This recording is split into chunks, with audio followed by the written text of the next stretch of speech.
প্রথমে আমরা এই আমন্ড বাদামগুলো এরকম কুচি কুচি করে কেটে নিয়েছি। তারপর এই যে এর মধ্যে একটা বাটার, কিছুটা ঘি আর অর্ধেক কাপ মতো চিনি দিয়েছি।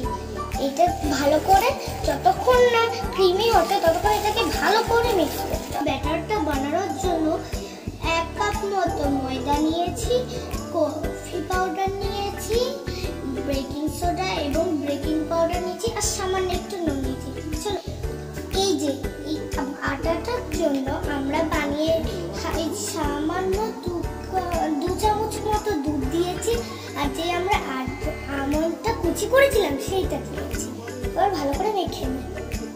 এই দেখো, এবার আমরা এরকম শেপ দিয়েছি, যে যেমন শেপ পাবে এমন শেপ দেবে। আমরা লাভ শেপ দিয়েছি।